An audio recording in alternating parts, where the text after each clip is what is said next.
Good morning my dear students and friends and welcome to plus two biology class. आज हम पढ़ेंगे menstrual cycle. Menstrual cycle क्या होती है? Menstrual cycle the reproductive cycle in the female primates. यहाँ पे हम बात कर रहे हैं प्राइमेट्स की। प्राइमेट्स में हमारे पास कौन कौन आता है? Monkeys, apes and human beings. इनमें जब रिप्रोडक्टिव साइकिल स्टार्ट होती है, so that reproductive cycle is known as menstrual cycle. And this menstrual cycle, it starts at the age of puberty. Puberty, it is the age of 13 to 14 years. उस time पे जो first menstruation cycle start होती है, that is known as menarche. So the first menstrual cycle is known as menarche, and this menstrual cycle repeats itself after every 28 to 29 days. menstrual cycle 28 से 29 दिन के बाद दोबारा अपने आप को रिपीट करती है, and those events, all those events which occur between one menstrual cycle till the next one is known as menstrual cycle, or all those events they form menstrual cycle. अगर इसमें हम जो इवेंट्स आते हैं उनकी बात करें तो हमारे पास 3 फेजेस आते हैं इसमें मेंस्ट्रुअल साइकिल में। कौन कौन से हैं? First is menstrual phase, second is follicular phase and third is luteal phase. ये जो हमने ग्राफ बनाया है इसमें भी आप देख सकते हैं, first is menstrual phase, second is follicular phase, third is luteal phase, and after this luteal phase the next cycle repeats itself, or the next cycle begins again. तो सबसे पहले बात करते हैं हम मेंस्ट्रुएशन की। मेंस्ट्रुअल फेज में क्या होता है? Menstrual flow occurs, that is bleeding occurs for 3 to 5 days। 3 से 5 दिन तक ये चलता है। और इसमें ये क्यों होता है? क्योंकि जो यूट्रस ने अपने आप को प्रिपेयर किया है एवरी मंथ, उसकी जो एंडोमेट्रियम लाइनिंग है, जो उसकी इनर मोस्ट लाइनिंग है, वो प्रोलिफरेट करती है in order to rather to say कि जब उसको जाइगोट मिलेगा तो उसकी इम्प्लांटेशन के लिए वो अपने आप को प्रिपेयर करती है। लेकिन जब उसे ovum, not ovum but the zygote अगर उसको नहीं मिलता है तो क्या होता है? जो उसकी एंडोमेट्रियल लाइनिंग है वो टूट जाती है, और उसके साथ जो उसके अंदर ब्लड वेसल्स है वो भी टूट जाती हैं, और वो एक लिक्विड में चेंज हो जाती है। और ये लिक्विड हमें कैसा दिखता है? This liquid is the blood which comes out through vagina. तो अगर ओवम फर्टिलाइज नहीं होता है, if ovum is not fertilised then the menstrual cycle occurs.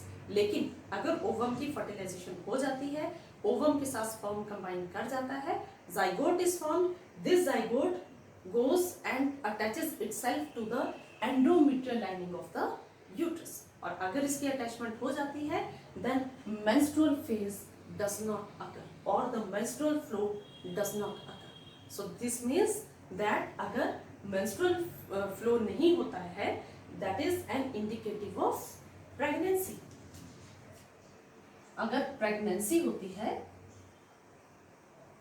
In that case menstrual cycle does not occur. लेकिन ये जरूरी नहीं है कि हमेशा प्रेगनेंसी के टाइम पे ही मेंस्ट्रुअल फ्लो ना हो। इसके पीछे और भी कुछ रीजंस हो सकते हैं। उन रीजंस में स्ट्रेस भी हो सकता है, अगर बहुत ज़्यादा स्ट्रेस है किसी चीज़ का, या फिर पुअर हेल्थ है।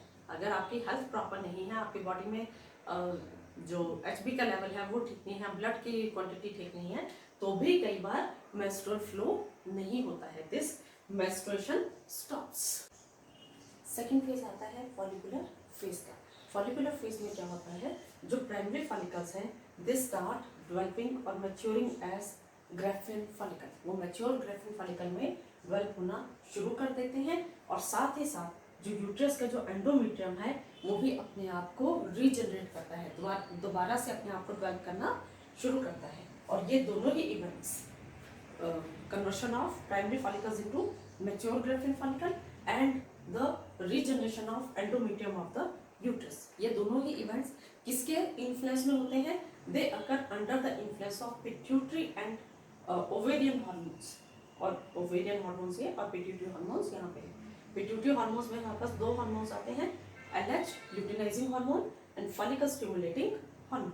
ये दोनों ही हार्मोन क्या होता है, इनका level middle of the cycle में बहुत ज़्यादा बढ़ जाता है और ये क्या करते हैं, because of them follicular development occurs and the level of the estrogen is increased. और जब मिडल ऑफ द साइकिल में इन दोनों का लेवल अपना पीक लेवल पे पहुंच जाता है, that causes the rupture of this Graafian follicle. यहाँ पे ये ग्राफियन फॉलिकल टूट जाता है और जो सेकेंडरी oocyte है वो इससे रिलीज हो जाता है and this process is known as ovulation.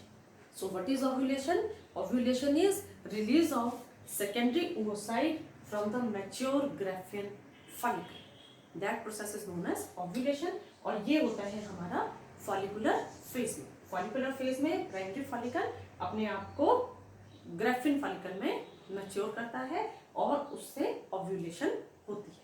Now comes luteal phase, third phase क्या है। अब ये ग्राफियन एम्प्टी ग्राफियन फॉलिकल क्या करता है, ये अपने आप को डेवलप करना शुरू करता है as corpus luteum. Corpus luteum जो है ये एंडोक्राइन ग्लैंड की तरह एक्ट करती है which is very much essential for maintaining pregnancy. इस कॉर्पस ल्यूटियम की वजह से जो एंडोमेट्रियम है वो अपने आप को मेंटेन करके रखता है। जो यूट्रस की इनर मोस्ट लेयर जो डेवलप हुई है which is ready for implantation, वो अपने आप को मेंटेन करके रखती है।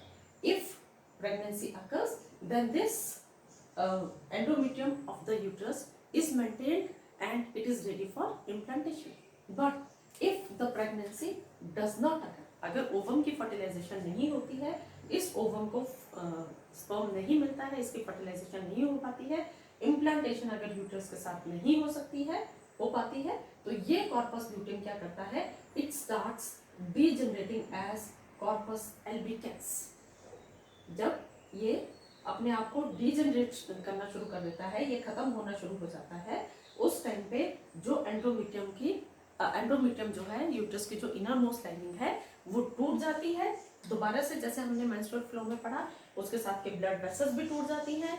ये सारा का सारा एक लिक्विड में चेंज हो जाता है जिसे हम कहते हैं ब्लड, और ये ब्लड जो है मेंस्ट्रुअल फ्लो के थ्रू दोबारा से वजाइना से बाहर निकल जाता है and this cycle now repeats itself once again. Menstruation को अगर हम जल्दी से कंपाइल करें तो हम क्या देखेंगे, इसका सबसे पहला फर्स्ट फेज जो है हमारे पास वो आता है मेंस्ट्रुएशन, जिसमें एंडोमेट्रियल लाइनिंग अपनी ब्लड वेसल्स के साथ ब्लड की फॉर्म में बाहर निकल जाती है थ्रू वजाइना, और ये फेज चलता है हमारा 3 to 5 डेज तक। सेकेंड फेज आता है फॉलिकुलर फेज।